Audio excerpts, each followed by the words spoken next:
الرحمن الرحيم بسم الله الرحمن الرحيم الحمد لله رب العالمين الرحمن الرحيم مالك يوم الدين إياك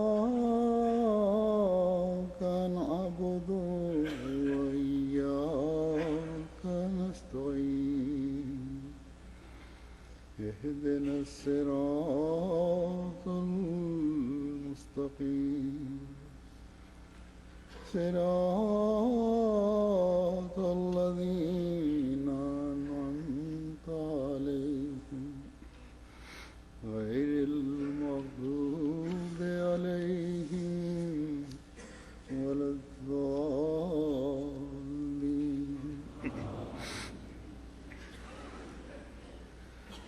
خدا تعالیٰ کی ایک صفت مہیمن ہے. مختلف اس لفظ کے معنی مختلف اہل لغت نے کیے ہیں، وہ میں پہلے آپ کے سامنے رکھتا ہوں.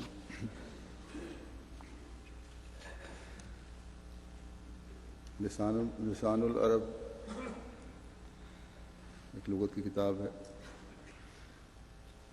اس میں لکھتے ہیں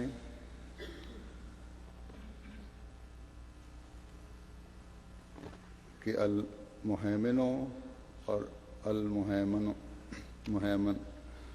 اللہ تعالیٰ کی وہ صفت ہے جو پرانی کتابوں میں بیان ہوئی ہے.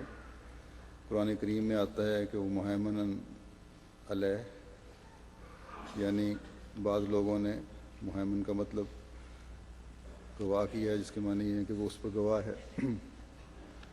تو اس روح سے وہ لکھتے ہیں کہ مہیمن کے معنی ہوں گے گواہ، اور وہ ذات جو دوسروں کو خوف سے امن میں رکھے.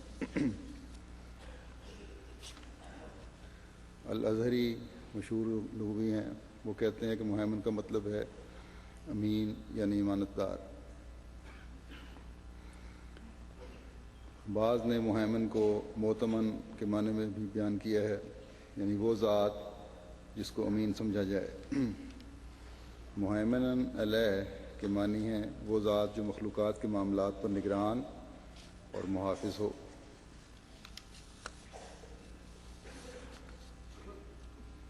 مہیمن کے معنی بعض نے رقیب کے کیے ہیں، یعنی وہ ذات جو نگران ہو.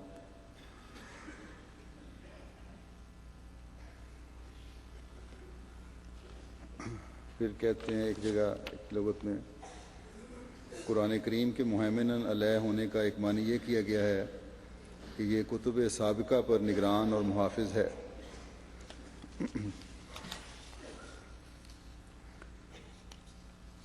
وہ حیب سے مروی ہے کہ جب بندہ وجود باری تعالیٰ میں فنا ہو جاتا ہے اور صدیقوں کی مہیمنیت میں داخل ہو جاتا ہے تو پھر کوئی مادی چیز ایسی نہیں رہتی جو اس کے دل کو بھائے. مہیمنیت کا لفظ مہیمن کی نسبت سے ہے، اور اس سے مراد ہے صدیقین والا اطمینان قلب، یعنی جب بندہ اس درجے کو پہنچ جاتا ہے تو نہ کوئی چیز بھاتی ہے اور نہ ہی اللہ کے سوا کوئی چیز اسے پسند آتی ہے. یہ لسان العرب کے ہیں.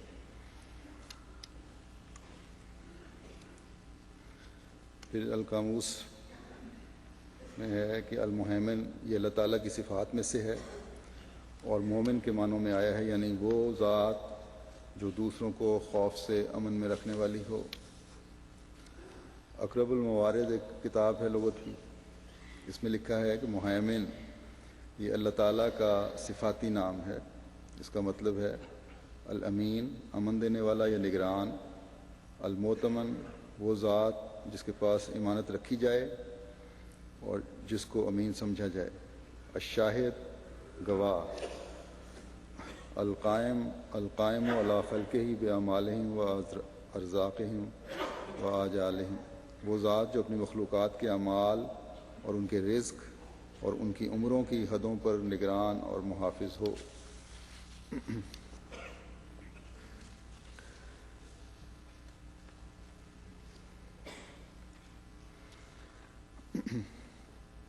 قرآن کریم میں اس صفت کا استعمال دو جگہ آتا ہے، ایک سورہ مائدہ کی آیت 49 ہے اور سورہ حشر کی آیت 24 میں۔ پرانے مفسرین نے بھی ان آیات کے حوالے سے اس کے بعد معنی بیان کیے ہیں۔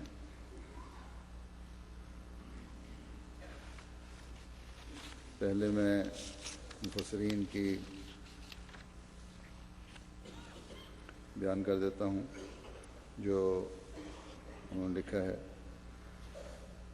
شیخ اسماعیل حقی تفسیر روح البیان میں لکھتے ہیں کہ قرآن کریم کو جو مہیمنن علیہ کہا گیا ہے، اس کا مطلب یہ ہے کہ یہ تمام محافظ کتابوں کے تغیر و تبدل ہونے پر نگران ہے، اور اب یہ قرآن ان کی سچائی اور صحت اور پختگی اور شریعت کے بنیادی اور فروعی اصول کی گواہی دے گا، اور پرانی شریعتوں کے جو احکام منسوخ ہو گئے اور جو باقی رہ گئے ان سب کی تعیین اب یہ کرے گا۔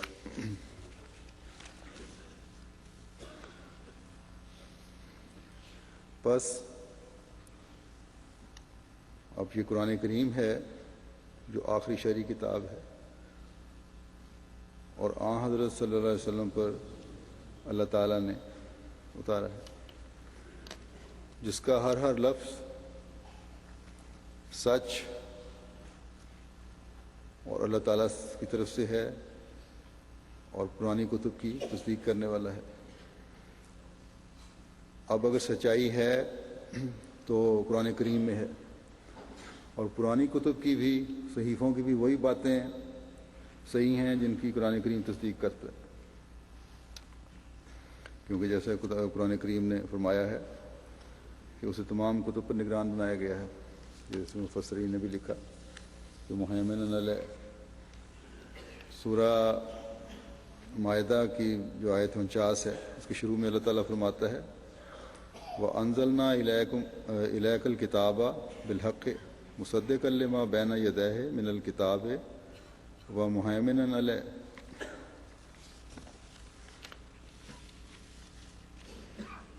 تو یہ تصدیق کے ساتھ مہیمن علیہ کہہ کر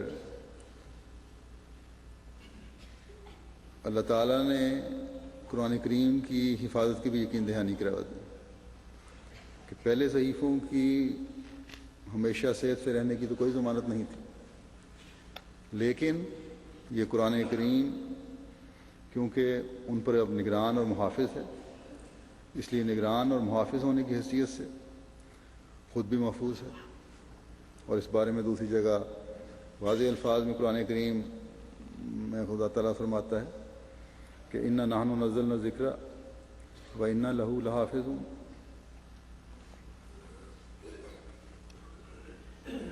اس بارے میں حضرت مسیح موعود علیہ الصلوۃ والسلام فرماتے ہیں کہ خداوند نے کہا تھا کہ میں اپنے کلام کی آپ حفاظت کروں گا۔ اب دیکھو کیا یہ سچ ہے یا نہیں کہ وہی تعلیم جو آن حضرت صلی اللہ علیہ وسلم نے خدا تعالیٰ کی طرف سے بذریعہ اس کی کلام کے پہنچائی تھی، وہ برابر اس کی کلام میں محفوظ چلی آتی ہے۔ بس یہ حفاظت کا وعدہ جو قرآن کریم کے بارے میں خدا تعالیٰ نے فرمایا ہے، یہ اس بات کی بھی تصدیق کرتا ہے کہ جو پہلی کتب کی باتیں یہ قرآن کریم تصدیق کرتا ہے وہی سچی باتیں ہیں۔ غیر مسلم قرآن کریم کی باتوں کو مانے یا نہ مانے، لیکن ایک بہت بڑا طبقہ ان کا جو مذہب سے دلچسپی رکھتا ہے، یہ مانتا ہے کہ ان کی کتب جو ہیں وہ 100% اصلی حالت میں نہیں، دوسرے 100% اس پر عمل کرنے کی کوشش نہیں ہوتی۔ قرآن کریم کے بارے میں بھی یہ لوگ یہ تسلیم کرتے ہیں کہ یہ ابتدا سے آج تک اپنی اصلی حالت میں ہے، گو کے بعض شبہات پیدا کرنے کی کوشش کرتے ہیں، جیسا کہ امریکہ میں گزشتہ دنوں نے ذکر کیا تھا ایک خطبے میں، کوشش کی گئی ہے اور اب تحقیق کی جا رہی ہے اس کی، لیکن ابھی تک یہ ثابت نہیں کر سکے۔ تو قرآن کریم کے بارے میں بھی یہ تسلیم کرتے ہیں کہ یہ صحیح حالت میں ہے، اور یہی چیز جو ہے وہ قرآن کریم کو باقی صحیفوں پر فوقیت دلواتی ہے۔ بس یہاں قرآن کریم کا یہ دعویٰ کہ یہ باقی کتب پر نگران ہے، اس کے باقی کتب پر نگران ہونے اور پہلے انبیاء کے جو واقعات اس میں بیان کیے گئے ہیں ان کے سچے ہونے کی دلیل ہے، اور پرانی کتب میں بیان کردہ واقعات وہی سچے ہیں جن کو قرآن کریم نے رد نہیں کیا ہے، جن کی تصدیق کی ہے۔ اس طرح اس سے یہ بھی مراد ہے کہ قرآن کریم کی تعلیم مستقل اور ہر زمانے کے لیے، اور ہر زمانے کے حالات کے مطابق اس پر غور کرنے والوں پر اس تعلیم کے عجائبات اور راز کھلتے ہیں،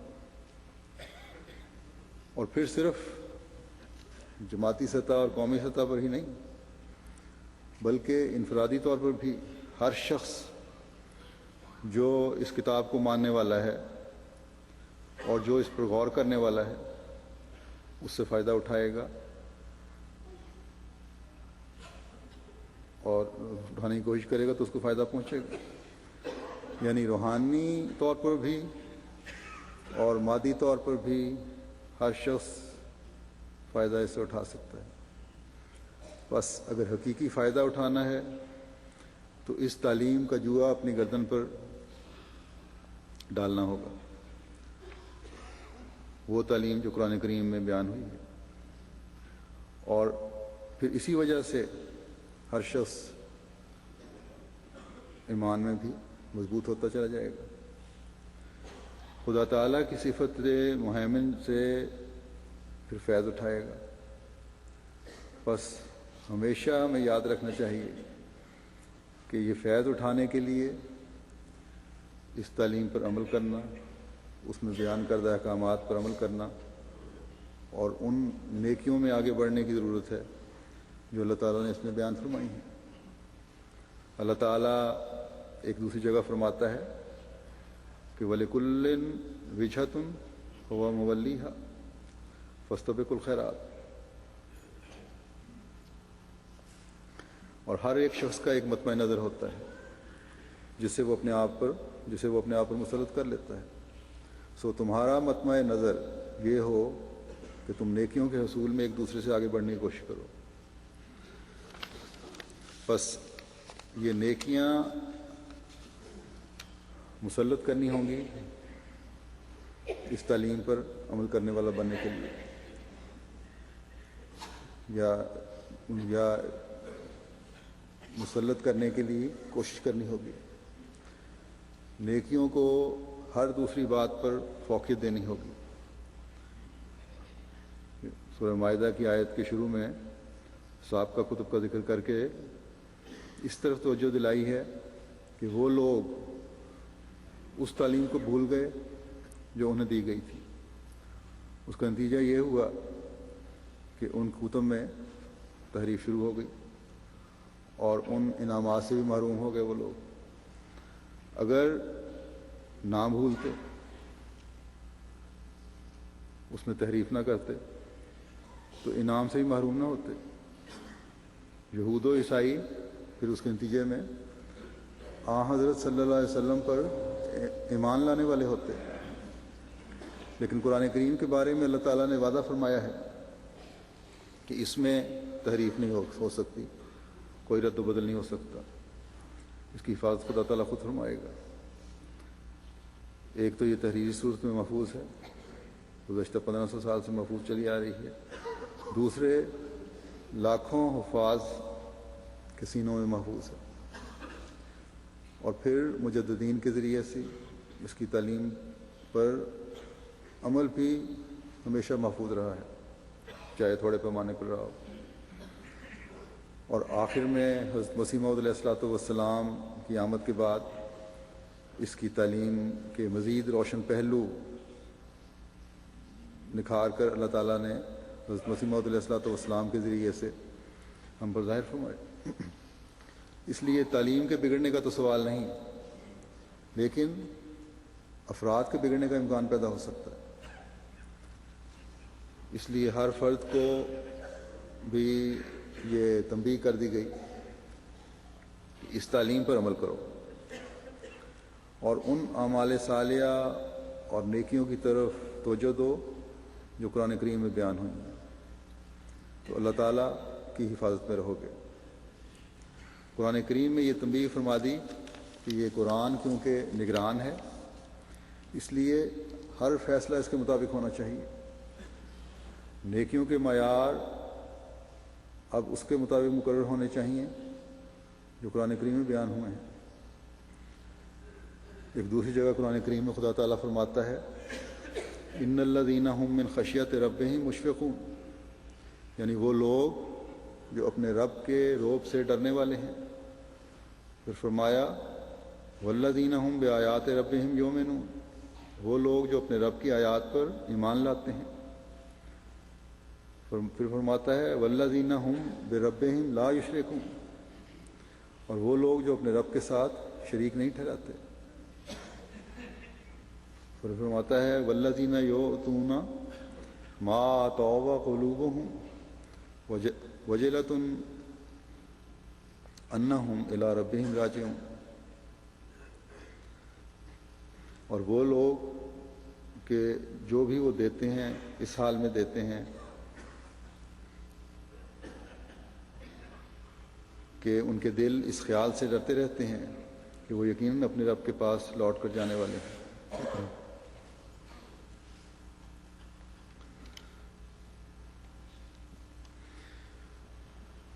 یہ خصوصیات بیان کرنے کے بعد خدا تعالیٰ فرماتا ہے کہ اولئک یسارعون فی الخیرات وہم لہا سابقون، کہ یہی وہ لوگ ہیں جو بھلائیوں میں تیزی سے آگے بڑھ رہے ہیں اور وہ ان پر سبقت لے جانے والے ہیں۔ بس ان آیات میں نیکیوں میں بڑھنے والوں کی کچھ خصوصیات بیان کی گئی ہیں۔ پہلی بات یہ کہ دنیا داری ان کا مطمع نظر نہیں ہوتا، جیسا کہ پہلے فرمایا تھا تمہارا مطمع نظر بھلائی میں بڑھنا ہے، بلکہ سب سے اہم چیز جن کی انہیں تلاش ہے وہ خدا تعالیٰ کی ذات ہے، اور وہ اللہ تعالیٰ سے تعلق صرف ظاہری الفاظ کا نہیں بلکہ اللہ تعالیٰ کی خشیت ان کے دلوں پر قائم ہوتی ہے، اللہ تعالیٰ کا روب ان پر ہوتا ہے، اور اس روب اور ڈر کی وجہ سے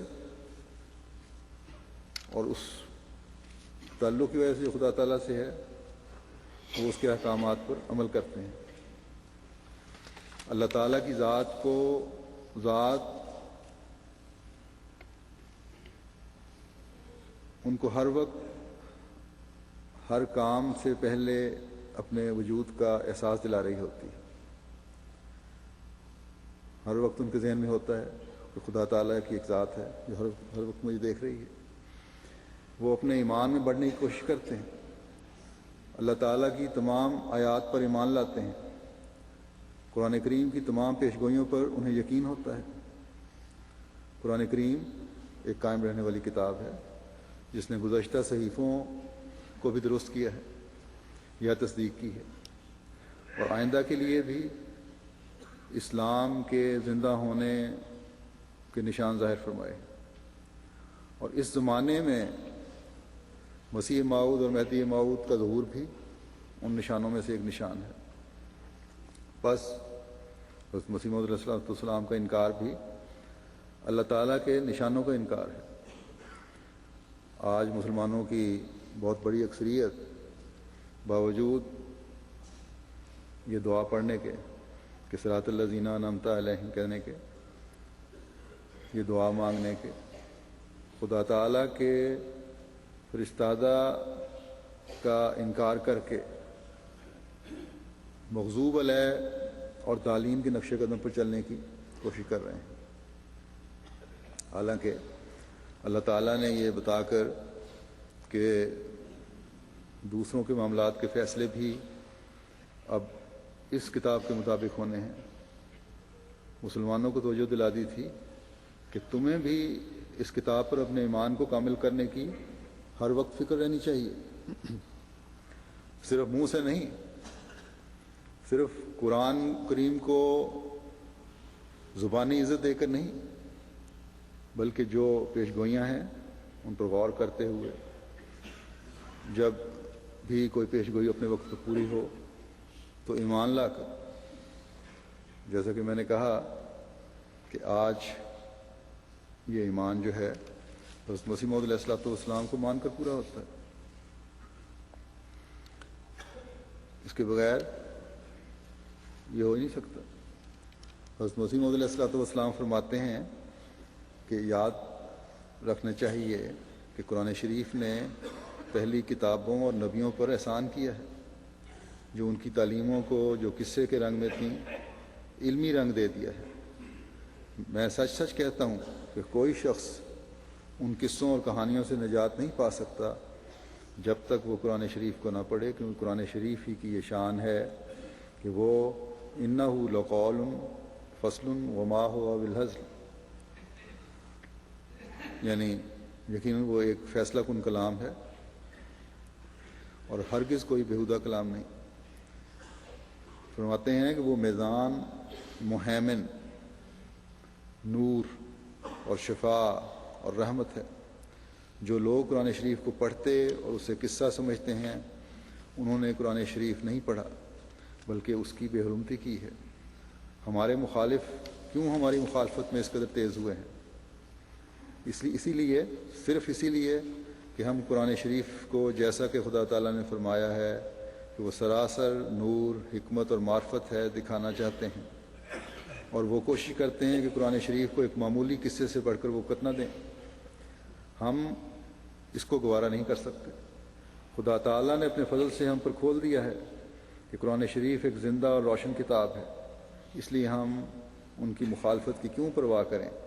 غرض میں بار بار اس امر کی طرف ان لوگوں کو جو میرے ساتھ تعلق رکھتے ہیں نصیحت کرتا ہوں کہ خدا تعالیٰ نے اس سلسلے کو کشف حقائق کے لیے قائم کیا ہے، کیونکہ بدوں اس کے عملی زندگی میں کوئی روشنی اور نور پیدا نہیں ہو سکتا، اور میں چاہتا ہوں کہ عملی سچائی کے ذریعے اسلام کی خوبی دنیا پر ظاہر ہو، جیسا کہ خدا نے مجھے اس کام کے لیے مامور کیا ہے۔ اس لیے قرآن شریف کو کثرت سے پڑھو، مگر میرا قصہ سمجھ کر نہیں بلکہ ایک فلسفہ سمجھ کر۔ پھر اللہ تعالیٰ نے فرمایا آگے کہ نیکیوں میں بڑھنے والے گروہ کی تعریف یہ ہے کہ وہ کسی کو بھی اللہ کے مقابلے میں شریک نہیں ٹھہراتے۔ لیکن مسیح موعود کے حالات کے زمانے کے حالات بیان فرماتے ہوئے اللہ تعالیٰ سورہ جمعہ میں فرماتا ہے کہ مخفی شرک جو ہے اس زمانے کے مسلمانوں میں اس حد تک نظر آئے گا کہ باوجود مسلمان کہلانے کے عبادت کی طرف توجہ نہیں ہوگی۔ تجارتیں اور دل بہلاوے کی چیزیں انہیں نمازوں سے زیادہ پرکشش نظر آ رہی ہوں گی نمازوں کی نسبت، بجائے نیکیوں میں بڑھنے کے وہ یہود و نصارہ کی طرح تعلیم جو اسلام کی تعلیم ہے، قرآن کی تعلیم ہے، اسے بھلا رہے ہوں گے۔ عبادت کی طرف توجہ بھی کم ہوگی اور اعمال صالحہ کی بجاوری کی طرف بھی توجہ کم ہوگی۔ چنانچہ آج ہم دیکھتے ہیں اکثریت مسلمانوں کی اسی پر چلتی نظر آتی ہے، لیکن ہمیں بھی یہ بات دعوت فکر دیتی ہے کہ ہم بھی اپنے جائزے لیتے رہیں کہ کہیں اپنے آپ کو بھی اور اپنے نفس کو بھی اپنے آپ کو اپنے نفس کے دھوکے میں تو نہیں ڈال رہے ہیں۔ پھر ایک نشانی یہ بتائی کہ نیکیوں میں بڑھنے والے اپنی دولت دونوں ہاتھوں سے اللہ تعالیٰ کی راہ میں خرچ کرتے ہیں، لیکن پھر بھی یہ خوف رہتا ہے کہ پتہ نہیں اس معیار پر پورے اتر بھی رہے ہیں یا نہیں جو خدا تعالیٰ چاہتا ہے، کہیں اس معیار سے نیچے رہ کر اللہ تعالیٰ کی ناراضگی مول لینے والے تو نہیں بن رہے۔ بس یہ باتیں ایسی ہیں جو پھر آگے باریک در باریک نیکیوں کی طرف توجہ دلاتی ہیں، اور اللہ تعالیٰ فرماتا ہے کہ ان کے حصول کے لیے نہ صرف ایک مومن کوشش کرتا ہے بلکہ ان میں بڑھنے کی بھی کوشش کرتا ہے، اور جب یہ عمل ہوں گے تو تب ایک انسان اس خدا کی پناہ میں رہے گا جو ایک ہے اور اس کا کوئی معبود، اس کے سوا کوئی معبود نہیں، جو زمین و آسمان کا بادشاہ ہے، جو قدوس ہے، جو سلام ہے، جو امن دینے والا ہے، جو مہیمن ہے، جو عزیز ہے، جو ٹوٹے کام بنانے والا ہے اور جو کبریائی والا ہے۔ اس کا ذکر سورہ حشر میں کیا ہے اللہ تعالیٰ نے۔ بس اللہ تعالیٰ کی صفات کا فہم حاصل کرنا ہر مومن کا فرض ہے، اور جب اس فہم کے حصول کی کوشش ہوگی تو تب ہی ایمان میں بھی مزید ترقی ہوگی۔ ایک روایت میں آتا ہے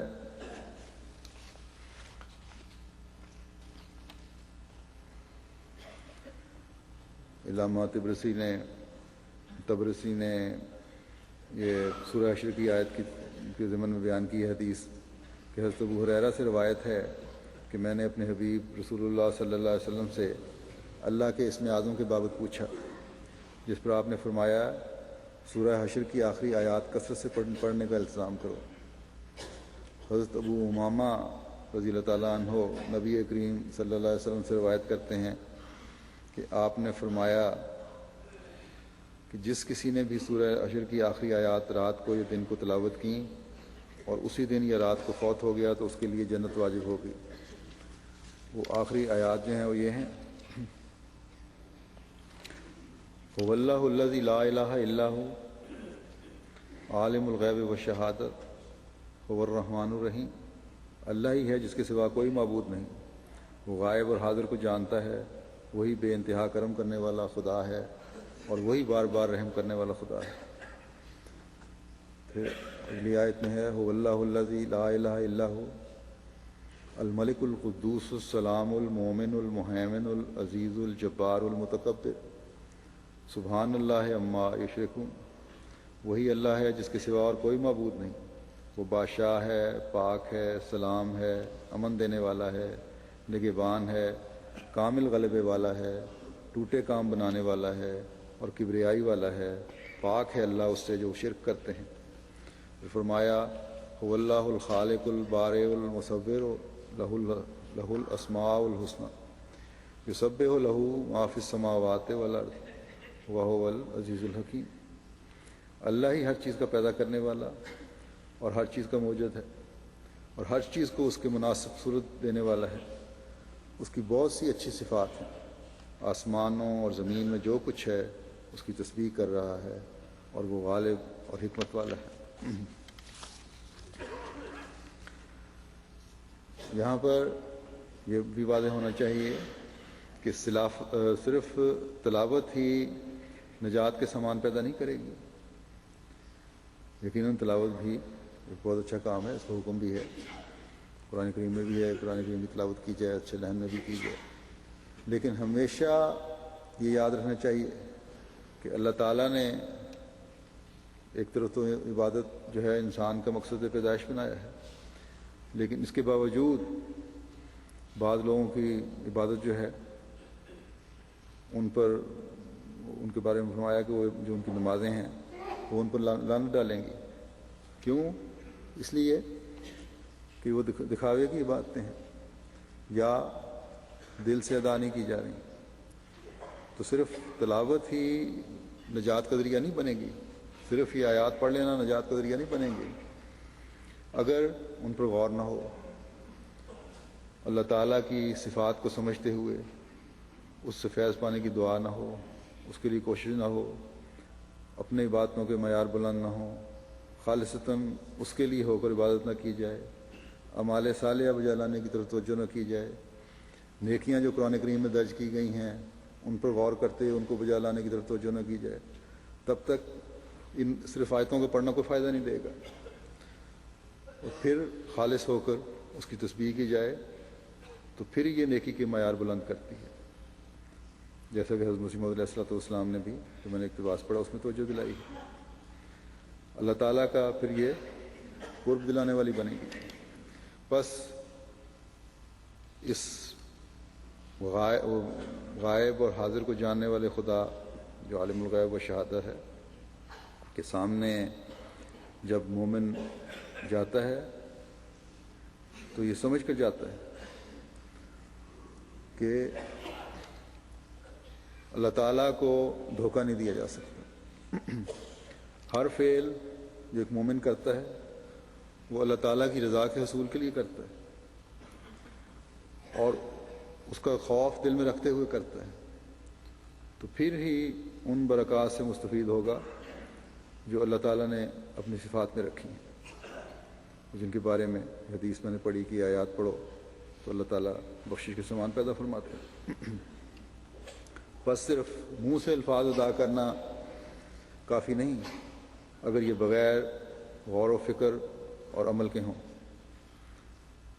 بس اس غور اور اس فکر کے لیے اور اس مقام کے حصول کے لیے کوشش کرنی چاہیے، اور اس کوشش کے ساتھ جب انسان یہ آیات پڑھے گا تو اللہ تعالیٰ کا پیار حاصل کرنے والا پھر ہوگا۔ اللہ تعالیٰ سب کو اس کی توفیق عطا فرمائے۔ مسیح موعود علیہ الصلوۃ والسلام فرماتے ہیں انسان کے اندر جب حقیقی ایمان پیدا ہو جاتا ہے تو اس کو اعمال میں خاص لذت آتی ہے اور اس کی معرفت کی آنکھ کھل جاتی ہے، اور وہ اس طرح نماز پڑھتا ہے جس طرح نماز پڑھنے کا حق ہوتا ہے۔ گناہوں سے اسے بیزاری پیدا ہو جاتی ہے، ناپاک مجلس سے نفرت کرتا ہے، اور اللہ تعالیٰ اور رسول کی عظمت اور جلال کے اظہار کے لیے اپنے دل میں ایک خاص جوش اور تڑپ پاتا ہے۔ ایسا ایمان اسے حضرت مسیح کی طرح صلیب پر بھی چڑھنے سے نہیں روکتا۔ وہ خدا تعالیٰ کے لیے اور صرف خدا تعالیٰ کے لیے حضرت ابراہیم کی طرح آگ میں بھی پڑ جانے سے راضی ہوتا ہے۔ جب وہ اپنی رضا کو رضائے الہی کے ماتحت کر دیتا ہے تو پھر اللہ تعالیٰ جو علیم بذات الصدور ہے اس کا محافظ اور نگران ہو جاتا ہے اور اسے صلیب پر سے بھی زندہ اتار لیتا ہے اور آگ میں سے بھی صحیح سلامت نکال لاتا ہے۔ مگر ان عجائبات کو وہی لوگ دیکھا کرتے ہیں جو اللہ تعالیٰ پر پورا ایمان رکھتے ہیں۔ اللہ تعالیٰ ہم میں سے ہر ایک کو ایمان میں کامل کرے اور اسے بڑھاتا رہے، اور ہم اللہ تعالیٰ کی صفات کا صحیح ادراک رکھتے ہوئے ہمیشہ نیکیوں میں آگے بڑھنے والے ہوں، اور اللہ تعالیٰ کی حفاظت میں رہتے ہوئے اس کی تائیدات و نصرت کے نظارے دیکھتے چلے جائیں۔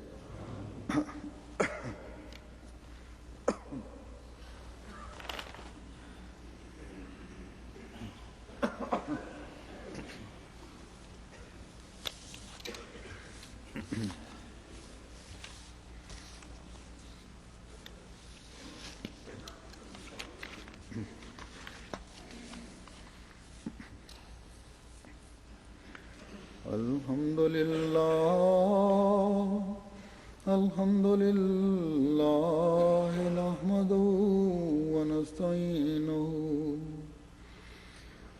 ونستغفره ونؤمن به ونتوكل عليه ونعوذ بالله من شرور أنفسنا ومن سيئات أعمالنا من يهده الله فلا مضل له ومن يضلل فلا هادي له ونشهد أن لا إله إلا الله ونشهد أن محمدا عبده ورسوله. یہ افسوسناک خبریں ہیں دو. ہمارے قادیان کے دو نوجوان گزشتہ دنوں وفات پا گئے تھے. انا للہ و انا الیہ راجعون. ایک جامعہ احمدیہ قادیان کے طالب علم تھے وسیم احمد، 21 سال ان کی عمر تھی، جو قادیان کے قریب ایک نہر ہے ہرچوال، وہاں نہاتے ہوئے ڈوب گئے. یہ بڑا تیرنے والا لڑکا تھا اور سمندر میں نہانے کی مہارت رکھتے تھے، بلکہ لوگوں کو تیراکی سکھایا کرتے تھے. لگتا ہے کہ نہر میں نہاتے ہوئے کہیں چھلانگ لگائی ہے تو سر ٹکرایا کسی چیز سے، جس کی وجہ سے بے ہوشی ہوئی ہے اور پھر پتہ نہیں لگا. 2-3 دن کے بعد لاش ملی. اس کو کوئی دیکھ بھی نہیں رہا تھا کہ فوری طور پر حالت میں نکالا جاتا تو شاید. بہرحال اللہ کی تقدیر تھی. عزیز موسی تھے اور بڑی دور کے رہنے والے تھے. لکشدیپ میں کھلے سمندر میں نہانے کی بڑی مہارت تھی ان کو. دوسرے طالب علم عزیزم حافظ اطہر احمد، جو مکرم حافظ مظہر احمد صاحب طاہر نائب سلطنہ قادیان کے بیٹے تھے. 3 اگست کو بعد نماز عشاء حافظ صاحب اپنے بیٹوں کے ساتھ اپنے کسی عزیز کو لینے کے لیے بٹالے گئے. واپس جب آ رہے تھے تو قادیان سے کوئی 2-3 کلومیٹر پہلے سڑک پر ایک بڑا درخت تھا جو اچانک گر گیا سڑک پہ اور گاڑی اسے جا کے ٹکرائی، جس کی وجہ سے یہ ایکسیڈنٹ میں وہاں وفات پا گئے. باقی بھی زخمی ہوئے شدید. لیکن یہ طالب علم جن کی 19 سال عمر تھی، وہاں فوری طور پر ان کی وفات ہو گئی. اور یہ بھی حافظ قرآن تھے جیسا کہ میں نے کہا، اور جامعہ احمدیہ میں داخل ہوئے تھے اس سال. اللہ تعالیٰ دونوں نوجوانوں کے سے مغفرت کا سلوک فرمائے اور ان کے درجات بلند فرمائے. ابھی انشاءاللہ نمازوں کے بعد ان کے نماز جنازہ غائب میں ادا کروں گا. عباد اللہ رحمکم اللہ، ان اللہ یامر بالعدل والإحسان وإیتاء ذی القربى وینہی عن الفحشاء والمنکر والبغی یعظکم لعلکم تذکرون. اذکروا اللہ یذکرکم وادعوہ یستجب لکم ولذکر اللہ اکبر.